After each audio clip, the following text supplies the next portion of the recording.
네, 이원재 끝내주는 경제 라이브 시작하겠습니다.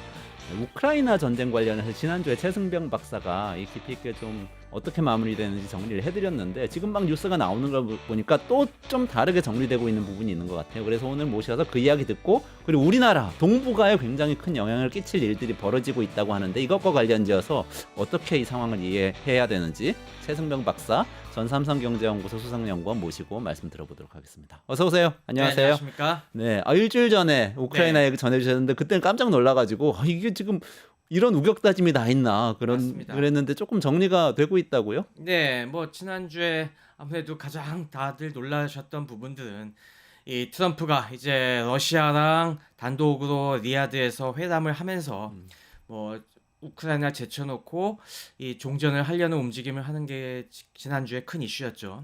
근데 거기에 플러스해서 그 다음에 터져 나온 것이 트럼프가 이거 뭐 중재해주는 조건으로 우크라이나로부터 대량의 광물 자원을 아, 가져가겠다. 그래서 그 돈으로 우리가 지원해준 거 그동안 엄청나게 많이 쓴 돈 트럼프는 거의 5천억 달러라고 주장하고 있는데 그 돈을 다시 뽑아내겠다. 네. 이런 식으로 얘기해갖고 아니 그동안 지원해준 게 원조가 아니었어? 막 그걸 다 받아내겠다고?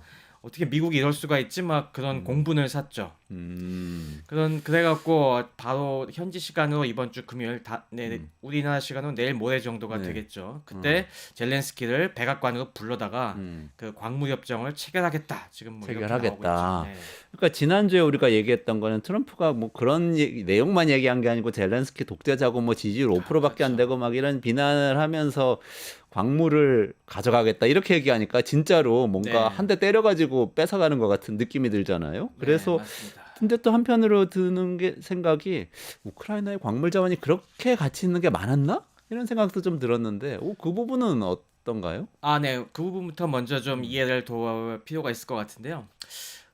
많기는 많습니다. 적지는 않은데, 근데 결론부터 얘기하면은 그렇게 매력적이라고 봐야 될지는 솔직히 아, 의문입니다. 그래요? 네. 어, 우크라이나는 일단 영토가 굉장히 크지 않습니까? 음, 유럽에서는 그래도 굉장히 큰 나라이기 때문에 뭐 전 세계 육지 면적의 0.4% 정도를 점유하고 있는데 반해서 이제 중요한 광물 자원은 뭐 그래도 전 세계 5% 정도 갖고 있다고 얘기가 되고 있습니다. 그렇게만 음, 보면은 뭐 꽤 우리가 크다고 보고 우리 특히 한국처럼 자원 빈국의 입장에서 보면은 야, 그거 되게 많네라고 생각할지 모르겠지만은 그런데 이게 뭐 안을 잘 뜯어 보면은 그렇게 이게 실속은 없습니다. 우크라이나가 전통적으로 역시 많은 거는 철과 석탄은 음, 되게 많습니다.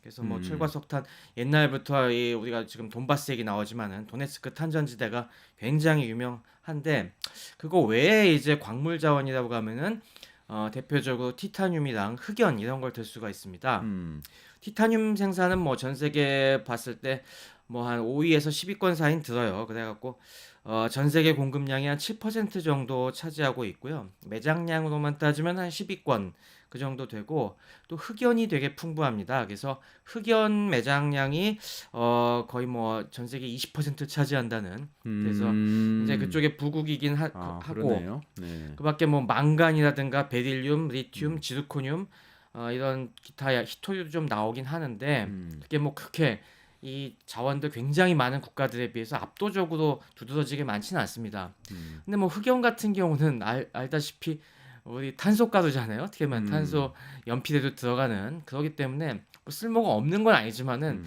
이게 그렇게까지 가치 있는 광물인가라는 이런 걸 좀 아, 따져봐야 될 것 같고요. 그리고 이게 또 하나 문제가 경제성이 있습니다. 아, 그렇죠. 항상 이 광물 자원이 많다고 해서 좋은 게 아니라 그렇죠. 얼마나 경제성이 있냐 그래서 음, 진짜 이걸 채굴해서 거기서 이윤을 뽑아낼 수 있냐가 사실은 음, 굉장히 중요한 부분인데 우크라이나가 그런 부분에서 약간 좀 일부 자원을 빼놓고 좀 부족합니다. 일단 우크라이나는 석유와 천연가스도 사실 음, 많습니다. 근데 석유와 천연가스 같은 경우는 이미 과거부터 굉장히 많이 개발을 해갖고 음, 뭐 거의 한 7, 80% 이미 캐냈다고 해서 우크라이나는 사실 음. 천연가스 주변에서 수입해서 쓰거든요. 아, 그래요? 네, 그래서 아, 그런 쪽에 자원은 많이 고갈된 상태이고 지금 뭐 그밖에 셰일가스 자원이 아직 안 파낸 게 많이 있다고 하는데 음, 우리가 셰일가스 같은 경우는 생산 코스트가 높기 때문에 이게 유가 변동에 따라서 이거의 가치가 인지 엄지가 굉장히 변동성이 있습니다. 음, 게다가 또 지금 더더욱 여기서 중요하게 고려하셔야 할 부분이 뭐냐면은 지금 우크라이나 영토의 5분의 1 정도를 갖다가 러시아가 이미 장악했지 않습니까? 네네네. 돈바스 지역 거의 다와 지금 뭐 자포리자주 그리고 케르손주 이런 쪽을 갖다가 장악하고 있는데 지금 이 우크라이나의 알토란 같은 자원 중에 상당수가 지금 러시아 점령지, 러시아 손안에 들어가 있습니다. 특히 석탄 자원 같은 게 많이 묻혀 있는 쪽이 그쪽에 있고요. 또 트럼프가 많이 관심이 있다고 하는 히토류나 이런 자원들도 지금 러시아 점령지역에 굉장히 많이 있습니다. 아, 그러다 보니까 지금 우크라이나가 점령지에서 갖고 있는 자원은 이 우크라이나 쪽에서 밝히기로는 대략 한 3,500억 달러 정도 어치 갖고 있다. 아. 물론 그 중에 경제성 있는 자원은 그보다 적겠지만 갖고 있다는 거는 매장량 기준으로 네, 얘기하는 매장량 거죠. 기준으로 그렇게 얘기하고 있습니다. 아, 그러니까 트럼프가 뭐 5천억 달러 빼내겠다라고 하는 거는 아예 말도 안 되는 어쨌든 얘기죠. 과장 네. 묻혀 있는 거 전부가 3,500억 달러인데 5천억 달러 빼갈 수는 없다는 거네. 것이죠. 네. 그러면은 트럼프는 정확하게 그러니까 3,500억 달러 어치이긴 하지만 그거 네. 전체 채굴권을 달라 뭐 이런 식의 요구를 하는 건가요? 그러니까 이 트럼프가 항상 이 버릇이 처음에는 약간 좀 어디서 들었는지 모를 부정확한 수치로 무조건 세게 얘기하지 않습니까? 블러핑을 한 번 하는데 아마 처음에 5천억 달러 얘기 나온 건 그런 쪽에 얘기했던 것 같아요.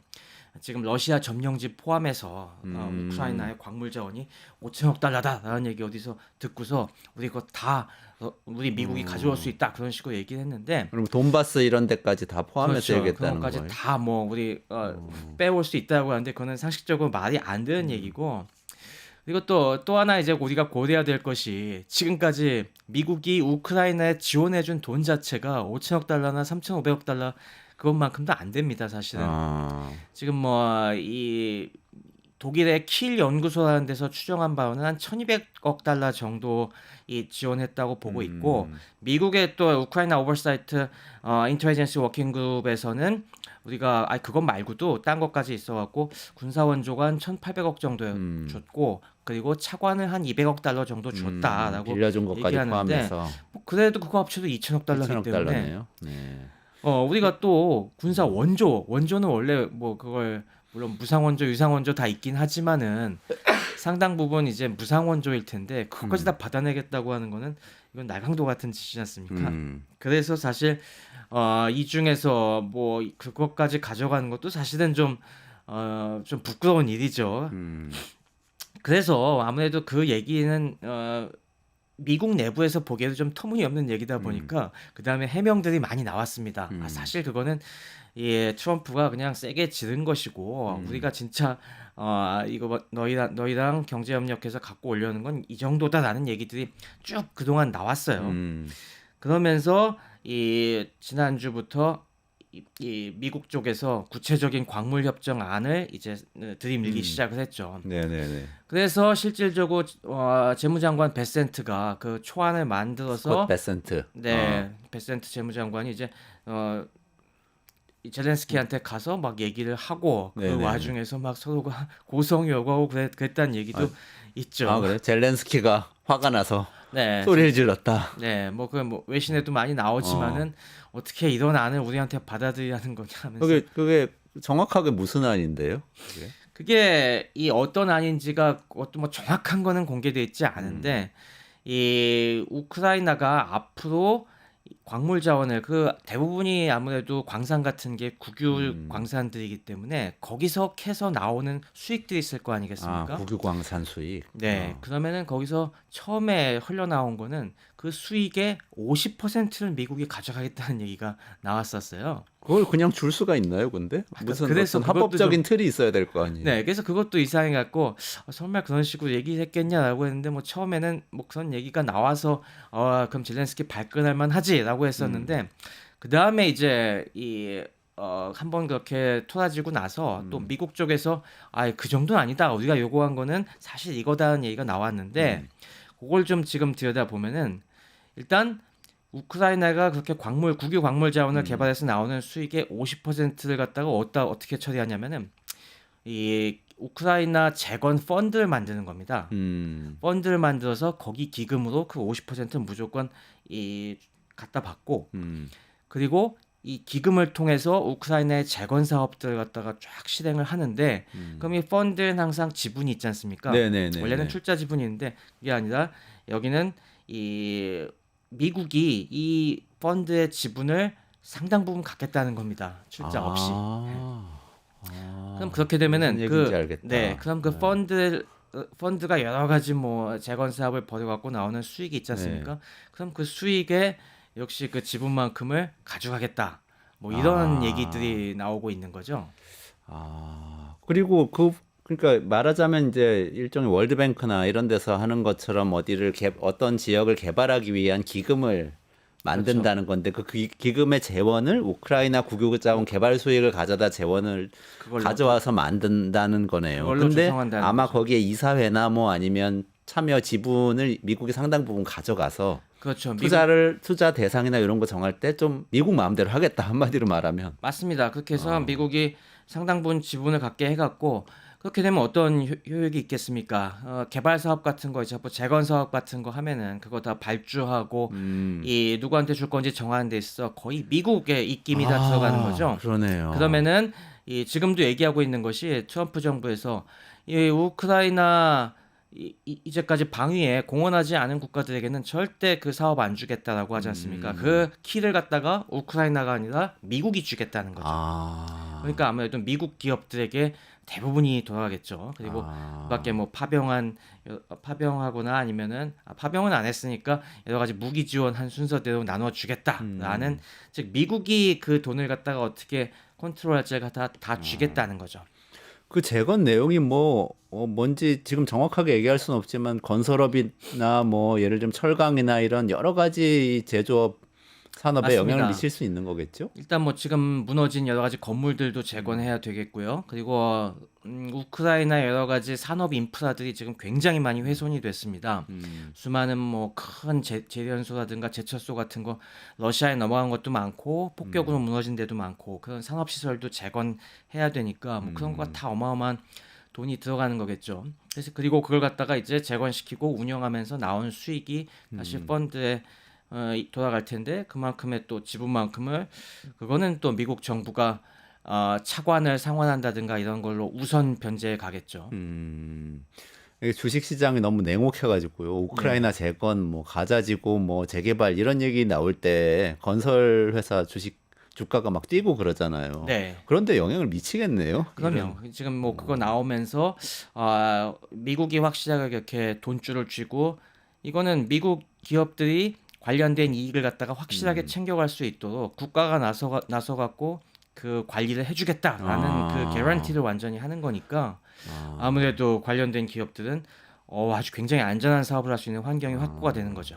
트럼프 입장에서는 어떤 그래도 우크라이나 재건을 위한 기금 구조를 만들어 주기도 하면서 동시에 자신이 정치적으로 외쳤던 구호, 미국을 다시 위대하게, 제조업을 다시 살리겠습니다. 네, 미국 기업 맞습니다. 살리겠습니다. 요거를 같이 좀 취하려고 하는 그런 아닐 수가 있겠는데 요거 근데 이 지금 얘기하는 대로 될 수 있는 건가요? 돈을 많이 가져갈 수 있을 것 같으세요, 실제로? 트럼프가 얘기하는 것 중에서 뭐 이렇게 하면은 뭐 우리가 우크라이나에 쓴 전비의 상당수 뭐 트럼프가 얘기하기로는 3천억 달러에서 3,500억 달러를 가져올 수 있다라고 얘기를 하는데 그거는 제가 봤을 때 분명한 과장입니다. 그거는 그냥 금액은 과장이다. 네, 그걸 100% 그냥 다 한다고 하더라도 3,500억 달러를 넘을 수가 없는 상황인데요. 그러니까 이거는 그냥 정치적으로 내가 이만큼 치적을 올렸다라고 지금 선전하고 있는 거고요. 실제로 미국이 가져갈 수 있는 특히 미국 정부가 가져갈 수 있는 돈은 그냥 대충 계산만 해봐도 굉장히 적습니다. 방금 얘기 드렸다시피 3,500억 달러가 어치에 광물이 묻혀 있다고 하더라도 1년에 파낼 수 있는 건 몇십억 달러밖에 안 되거든요. 몇십억 달러에서만 100억 달러 될까요? 근데 그 중에 수익 중에서 50%를 기금에 넣는다고 해도 기금에 들어가는 것도 역시 몇십억 달러.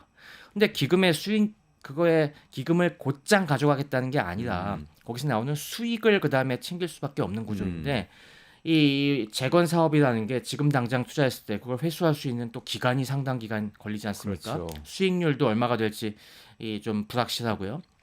그런 면에서 실질적으로 미국이 가져갈 수 있는 돈은 글쎄요, 뭐 한 기껏해야 수백억 달러 넘지 않을 것 같습니다. 뭐 그 중에 또 상당수가 우선적으로 차관 변제에 쓰이고 나면은 뭐 차관 상환이야 원래 당연히 해야 되는 것이고 그다음 뭐 원조 부분에 대해서 그걸 상환 원조를 갖다가 벌충하는 데 쓴다? 그럼 이 부분은 거의 안 남을 것 같습니다. 근데 보니까 트럼프 대통령은 모든 메시지가 다 국내 정치형 메시지고 막 이렇게 본인 네. 지지자들을 향해서 호소하는 메시지고 나중에 실제 일이 돌아가는 건 또 관료들이 착착착 해가지고 어떻게 일이 되게 맞습니다. 만드는 거의 그런 것 같아요. 그런 모양새인 것 같아요. 네, 트럼프는 막 이거 갖고 크게 부풀려 갖고 이거 하면은 우리 미국의 돈이 어마어마하게 떨어질 것처럼 얘기를 하고 실질적으로는 뭐 사실 별로 그렇게 따지고 보면 이게 그렇게까지 벌 수 있는 문제인가라고 하는 건데 그거는 나 몰라라 하는 거죠. 어차피 그거는 나중에 운용하다가 뭐 트럼프 한참 정권 지나고도 한참 뒤에 얘기일 텐데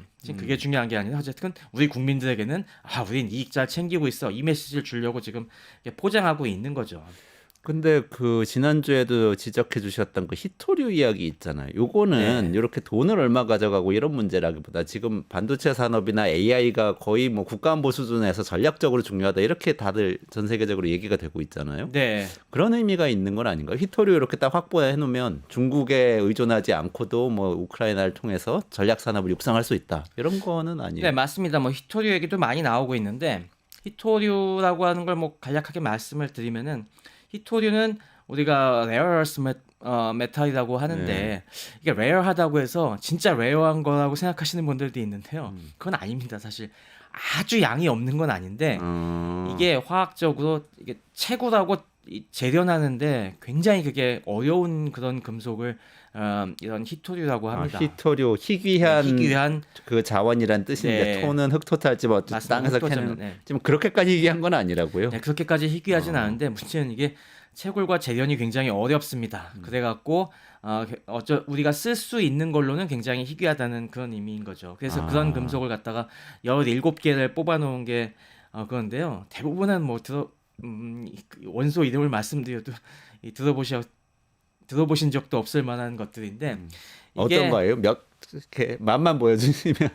이게 뭐 이를테면은 제일 많이 들어보셨을 만한 게 네오디뮴. 이거는 우리 왜 보시는 못 자석 같은 들어봤는데. 거에 거기 딱 집어넣는 네오디뮴. 네, 금속입니다. 그래서 뭐 네오디뮴이 가장 대표적인 거고요. 이런 것들이 대부분 이제 이런 많이 쓰이는 건 아닌데 특수 합금을 만들 때 아주 조금씩 들어가고 또 요게 들어감으로써 아주 그 특성이 좋아지는 이런 성질이 있어갖고 없어서는 안 됩니다. 그래서 우리 뭐 제일 많이 나오는 아까 얘기한 네오디뮴도 우리 자석 만들 때 요거 없으면 아주 강한 자석 만들기 쉽지가 않거든요. 그리고 우리가 뭐 레이저에 들어가는 그 레이저에 이 레조네이터라고 하는 걸 만들 때도 그런 게 조금씩 들어가 줘야지 그 성능이 딱 나오는 이런 굉장히 다양한 용도로 쓰이기 때문에 근데 이런 히토류의 가장 큰 문제가 지금 전 세계 생산의 거의 뭐 70%에서 어떤 건 거의 90%를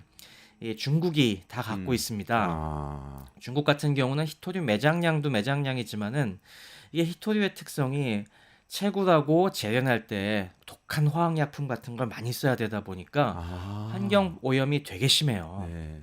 그래갖고 그런 거에 좀 아무래도 신경을 안 쓰는 이 중국이 지금 거의 그 생산 캐파를 다 갖고 있죠. 그러다 보니까 전 세계가 지금 이 히토류 공급을 갖다가 중국에 의존하는 상황이고 사실 히토류 자원의 매장량만 따지면 미국도 제법 있습니다. 근데 미국은 이게 환경 오염 문제들 때문에 그런 광산이라든가 재련 시설들을 다 닫았죠.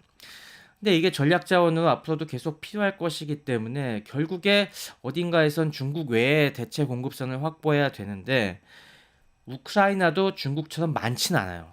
근데 이 기회에 뭐 확실히 우크라이나가 우리한테 목줄을 쥐었으니까 그런 이 재련 시설 같은 거 환경 오염 시설을 우크라이나 딱 넣지 않습니까? 네. 그러니까 그런 대로 이제 외부화 시키려는 그런 생각이 좀 있는 것 같아요. 좀 슬프긴 하네요. 그 환경 오염 시설 어쨌든. 근데 뭐 네. 우크라이나 입장에서는 어쨌든 전쟁으로 폐허가 됐는데 경제를 어떻게든 살려야 되면은 환경 오염 시설이라 할지라도 그나마 그래도 투자 받아서 짓는 게 좀 도움이 될 수도 있긴 있겠네요. 네, 뭐 아무래도 그런 생각을 갖고 있는 모양입니다. 어차피 이게 이 재련 시설 투자가 굉장히 많이 들기 때문에 그런 부분에서 미국 자본의 도움 없이는 어려울 것이고 우크라이나가 뭐 그런 건 좀 감수해야지라는 생각으로 음. 지금 하는 것 같습니다. 음.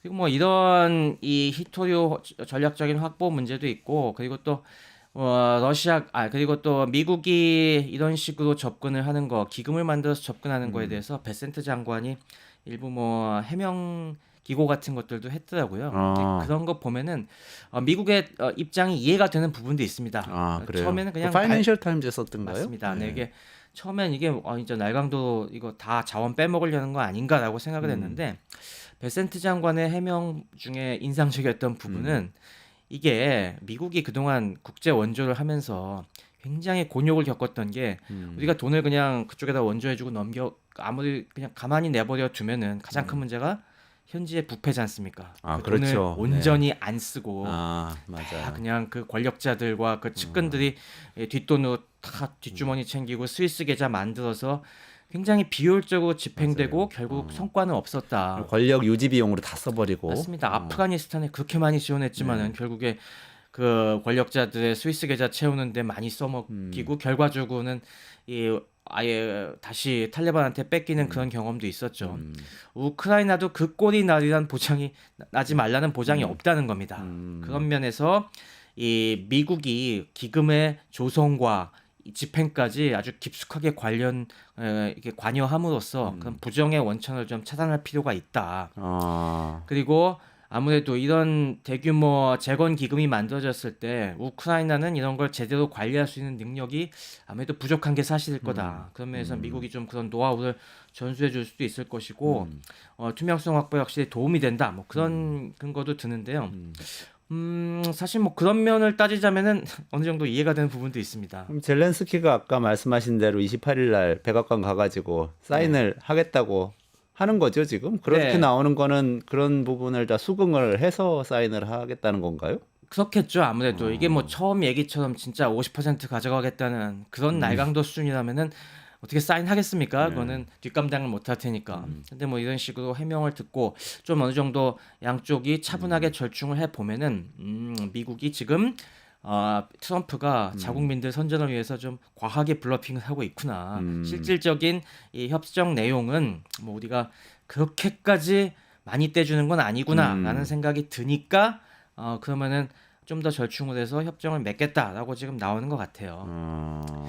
그런 면에서 또 이제 저는 이런 생각도 하고 있을 것 같아요. 또 젤렌스키 입장에서는 이 기회에 우리가 트럼프한테 엄청 당하는 것처럼 또 죽는 소리를 해야지. 아, 젤렌스키의 정치도 거기 있군요. 네, 트럼프의 그렇죠. 정치만 있는 게 아니고 죽는 내가- 소리를 하면 근데 무슨 이점이 있어요? 그러니까 내가 국가를 위해서 이 굴욕을 참으면서 지금 한다라는 그런 거에 대한 국내 정치적으로 국내 정치 메시지도 있고 또 EU한테 보이는 것도 있죠. 유럽이요. 네, 내가 이 트럼프에 대해서 이렇게 수모를 당하고 있는데 좀 우리 좀 가련하게 봐주는 이유가 그래도 좀 더 앞으로 좀 지원을 해달라 뭐 이런 식으로 볼 수도 있는 것이고요.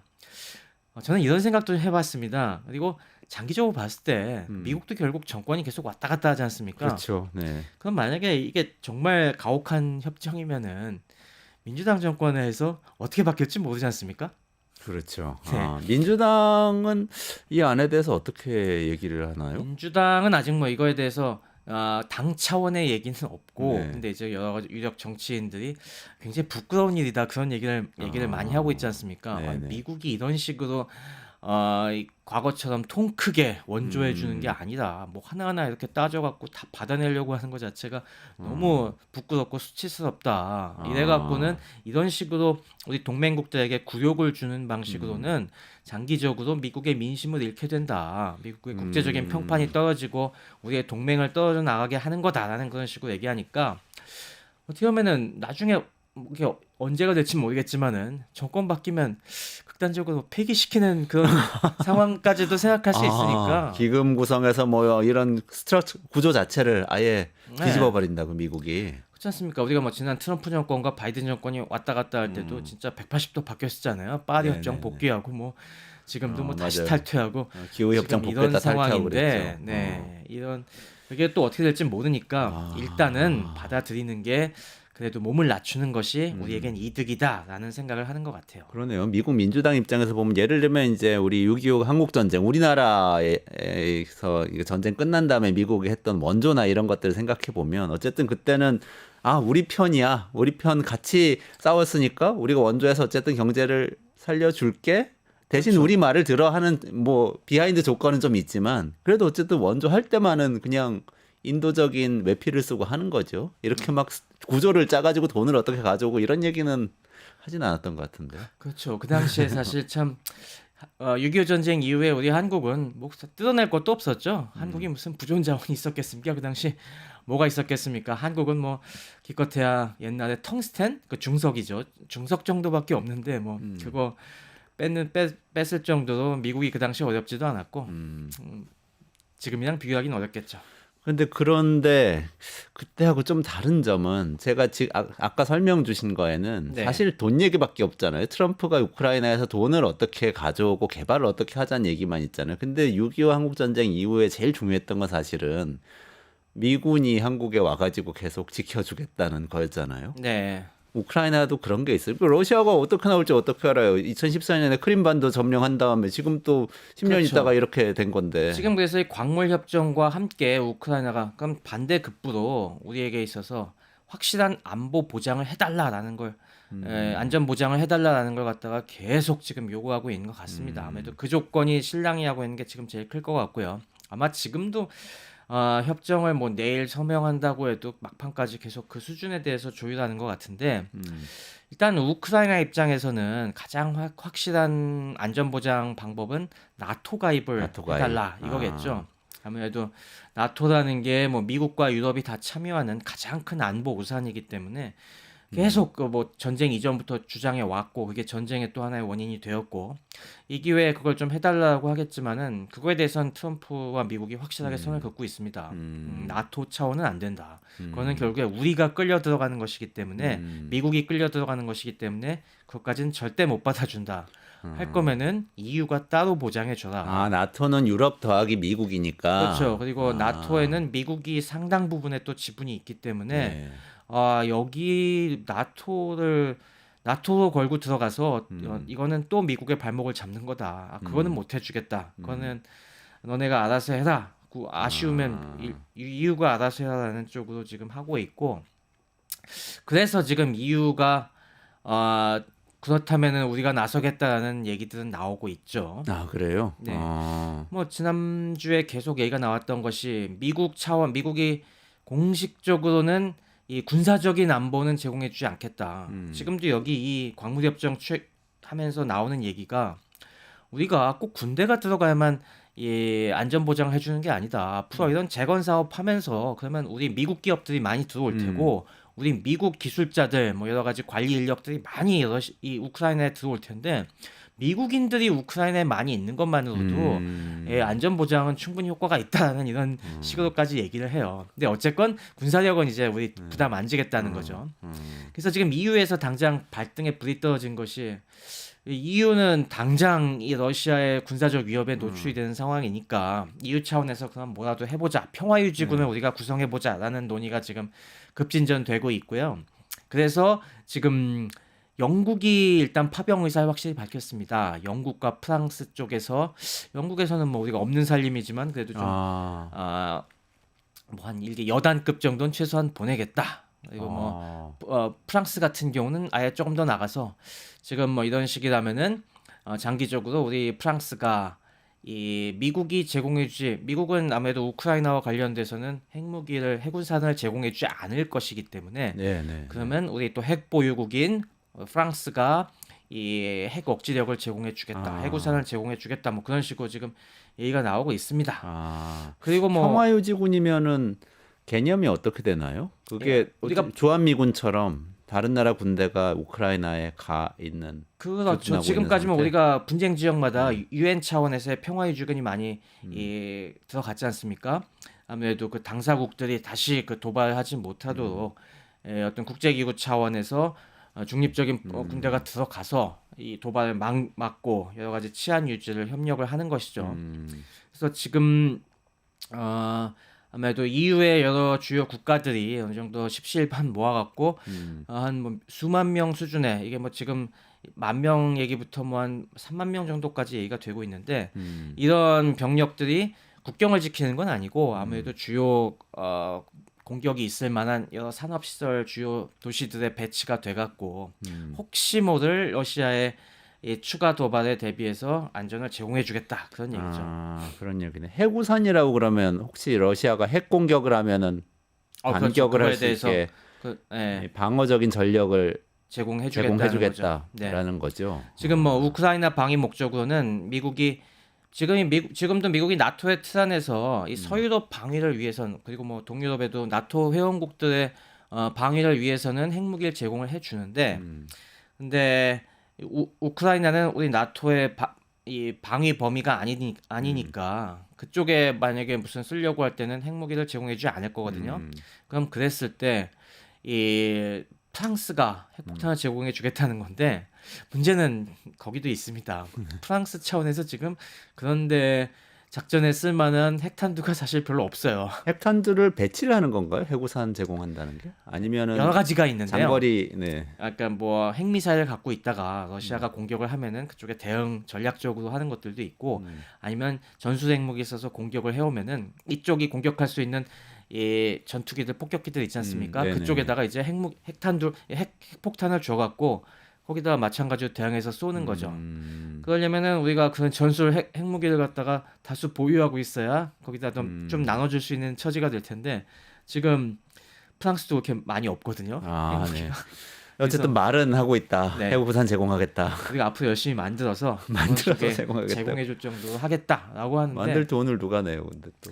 근데 지금 어쨌건 이게 말로만 그렇게 하는 거지 지금 유럽 자체가 준비가 너무 안 돼 있어요. 그동안 군비를 너무 많이 축소해 갖고 당장 지금 평화유지군 파견한다는 얘기 나오는데도 각국이 이 파병할 병력이나 있냐라는 얘기들이 나오고 있습니다. 아, 병력이 지금 유럽이 얼마나 처참할 수 있냐면은 그래도 프랑스가 육군이 좀 많은 편이지만은 12만 명이 안 되고요. 아, 그래요? 네. 아주 작네요. 네, 영국이 한 8만 명이 안 될 겁니다. 아, 이거 독일이 지금 7만 명이 안 돼요. 독일은 아예 뭐 2차 대전 이후에는 네, 뭐 그래도 냉전 시대엔 유지하던 것들이 지금 너무 많이 줄여갖고 많이 줄었네. 지금 뭐 각자 뭐 일개 여단 정도만 빼내도 이 자국 안보가 흔들릴 정도로 지금 병력이 모자랍니다. 그러다 보니 지금 개탄을 다들 맞지 않으면서 이 빨리 지금 EU가 군사력을 재건해야 된다 이 얘기가 나오고 있는 거죠. 일단 영국하고 프랑스는 뭐 군사력 제공하겠다 얘기는 강력하게 하고 있는데 능력은 잘 모르겠다. 독일은 어때요? 독일 이번에 정권이 바뀌었잖아요. 보수적인 기민당으로 그렇습니다. 좀 진보적인 삼인당에서 바뀌었는데. 3인당에서는 뭐 그 얘기를 감히 못 꺼내고 있었는데 이제 뭐 기민당 새로 이 메르츠 뭐 총리가 될 그 분은 그쪽에 대해서 그래도 계속 강경한 얘기를 해오고 있었기 때문에 뭐 독일도 충분히 이 임무를 담당하겠다는 그런 메시지는 보내고 있지만은 역시 구체적인 안은 아직 못 꺼내고 있습니다. 근데 독일은 또 이번에 하여튼 뭐 기민당이 이겨서 총리는 되지만 AFD가 엄청 떴잖아요. 네. 그 트럼프 일론 머스크가 지지한다고 막 그랬던 그 극우 정당인데 여기는 또 불개입주의 아니에요? 맞습니다. AfD 같은 경우는 또 러시아와 친하기 때문에 또 러시아에 대해서 친하구나. 우호적이기 때문에 유럽의 극우는 상당히 재밌는 것이 유럽의 극우는 대부분 러시아에 대해서 감정이 좋거든요. 그래서 특이하네요, 그것도. 네, 그게 과거 나치와는 좀 다른 특성이죠. 그러다 보니 이쪽에서는 또 물론 AfD가 이 기민당이랑 연정을 할 리도 만무하겠지만은 아마 연정이 성립 안 하겠지만은 아무래도 지금 그래도 20% 의석을 갖고 있는 이런 꽤 지금 2당으로 올라선 AfD는 그런 식으로 또 군사력 증강이나 러시아와의 적대 관계는 또 반대하고 있기 때문에 그게 어떻게 연정이 구성이 돼 갖고 어떻게 총의를 모아서 이 안보 지원을 할 수 있을지 그건 또 참 앞으로 관건입니다. 평화유지군은 EU에서 평화유지군 보내려고 그래도 근데 러시아도 동의해야 되는 거 아닌가요? 아니면 상관없이 그냥 보낼 수 있는? 상관없죠. 이게 보낼 수 있는 유엔 건가요? 입장으로 보내면 유엔 평화유지군으로 보내면은 네. 그거야 뭐 이 당연히 상임이사국의 동의를 받아야 되고 물론 어느 정도 동의 있어야죠. 당연히 이게 평화협상의 이 안건으로 올라올 것이기 때문에 네. 평화유지군은 결국에 이 우크라이나와 러시아 양쪽이 다 동의한 상태에서 파병을 하는 거거든요. 그러니까 결국에 러시아도 동의를 해줘야 되는 부분이긴 한데 유엔 러시아 평화유지군하고는 그래도 다르긴 네, 다르군요. 그런데 이제 거기다 비토하기는 그렇죠. 그러니까 나중에 만약에 이상한 평화협정이 맺어지더라도 뭐 그거에 대해서 이 EU가 그래도 우리가 안보를 위해서 파병하겠다. 거기서 그렇게 나오면은 뭐 완전히 막을 수는 없는 거죠. 그러네. 그런데 뭐 어쨌건 지금 트럼프 지금 미국의 입장에서는 뭐 EU가 평화유지군 보내겠다면 그거는 뭐 받아들일 만한 얘기지. 그거는 우리가 뭐 어느 정도 관철해 줄게. 그 정도까지는 하려는 모양입니다.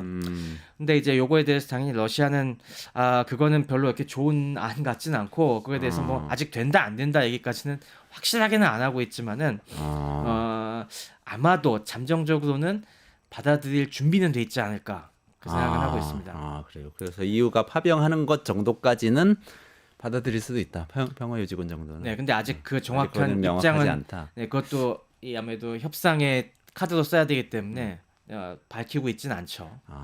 화제를 좀 진전시켜서 지난 시간에는 그래서 요 러시아하고 미국하고 통하면서 우크라이나 전쟁 마무리하려고 하는 게 사실은 중국 포위 전략일 수 있다 이런 말씀 주셨던 게 기억이 나요. 네.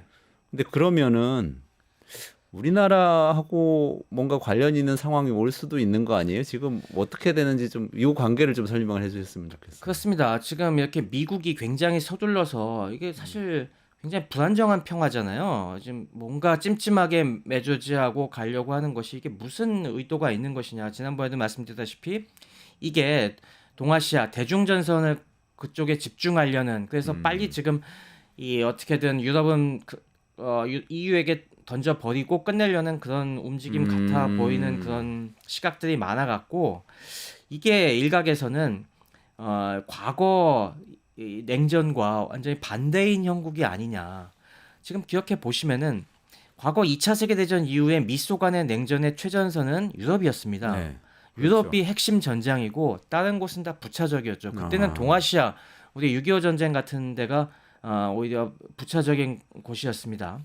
그런데 지금은 이게 바뀌었다는 거죠. 주적이 중국으로 바뀌면서 오히려 이 동아시아가 핵심 전장이 되고 유럽이 부차적인 전장이 돼버렸기 때문에 그때도 뭐 이 독일에서는 그 당시 동서동 나뉘어져 있을 때는 팽팽하게 맞섰지만은 여기 그렇게 우리가 유럽을 제껴놓고 한반도에 계속 신경 쓸 수 없어라는 그런 판단 때문에 이 한국을 이렇게 흐지부지하게 그냥 휴전만 맺고서 빠져나온 거지 않습니까? 네네네. 마찬가지라는 겁니다. 지금은 우리가 이 주전장 이 중국과의 대치선을 지금 강화에 대한 입장이기 때문에 유럽은 이제 알아서 하라고 냅두고 그쪽에서 우리가 빨리 빠져나와야 돼. 출구 전략을 모색해야 돼. 라는 그런 새로운 신냉전의 구도를 짜기 위한 지금 포석이라는 주장도 있습니다. 엄청 무서운 얘기인데요. 그러니까 우크라이나 빨리 정리하고 이제 동북아로 가서 중국하고 제대로 한번 포위하고 군사력이 더 팽창하지 못하도록 억제하자. 맞습니다. 라는 것일 수 있다는 거잖아요. 네. 그거는 지금까지 우리가 생각하던 트럼프 태도하고 조금 다른 걸 수도 있는데 근데 중국은 옛날에 그 미소 냉전 때 소련에 비해서는 좀 약한 거 아니에요? 군사력이나 이런 면에서는? 그렇지 않습니다. 미국의 전략가들 입장에서는 과거의 소련보다 지금의 중국이 훨씬 더 위협적인 존재가 됐다라는 인식이 최근에 많이 확산이 되고 있어요. 과거의 구소련은 뭐 기억해 보시면 다 뭐 동의하시겠지만은 이 재래식 전력이나 핵 전력 같은 데서 양적인 우위는 확실히 있었죠. 수적으로 많았던 건 있는데 경제력이라든가 일단 국가의 파워의 근간이 되는 경제력이나 과학 기술력을 봤을 때 미국에게 상당히 쫓아오긴 했지만 미국을 넘어서진 못했어요. 그러니까 뭐 어느 정도 미국의 우위는 있었다는 거죠. 근데 지금 중국의 이 경제력이라든가 과학 기술력 수준을 보면은 지금 거의 대등한 걸 떠나서 일부분은 계속 지금 역전하고 있는 상황입니다. 이미 뭐 인구 10억이 넘는 인구의 이 거대 경제 이 부피만 보더라도 지금 미국을 능가했고 그리고 최근에 뭐 딥시크 쇼크에서도 볼 수 있다시피 맞아요. 첨단 과학 기술력에 있어서도 결코 미국에 뒤처지지가 않습니다. AI에서도 뒤처지지 않는다. 네, 뭐 반도체나 몇 가지만 이제 아직 이 격차가 있는 것일 뿐이지 지금 뭐 국제적인 학술지 모든 학문 분야에서 지금 뭐 네이처 사이언스 이런 첨단 최고의 학술지에도 엄청나게 많이 쏟아내고 있고 일반 학술지들은 뭐 아시는 분은 아시겠지만 뭐 편집자가 반 정도, 한 3분의 1에서 반 정도가 다 중국 사람들이고 네. 나오는 논문들도 중국이 압도적이거든요. 네. 이런 중국은 그게 지금 계속 상승 추세인데 미국은 계속 하향 추세이고 이런 부분에서 이제는 그런 질적인 부분에서까지 이 미국이 안심할 수가 없는 대단한 강적이다라는 것이고 지금 또 그걸 이 중국이 또 깨닫고 있기 때문에 핵 전력을 지금 확대하고 있습니다. 지금 당연히 그전에도 한번 짚어드렸지만은 미소가 압도적인 1위고 중국은 좀 그 뒤처지는 3위였는데 지금 계속 중국이 핵전력 증강 계획을 세워갖고 이것 또한 20년 내로 거의 대등한 수준까지 올라갈 것 같고 재래식 전력에서도 지금 이 많은 부분 쫓아가고 있습니다.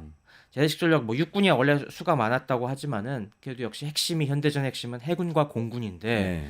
지금 이 공군은 아직 그 약간 항공기 수준이 좀 떨어진다고 하지만은 특히 해군력에서 어마어마하게 쫓아오고 있는 게 특히 위협을 자아내고 있죠. 네. 그러니까 최근에 뉴스토마토가 12.3 내란을 막아낸 시민영웅 1000명 찾기 프로젝트를 진행합니다.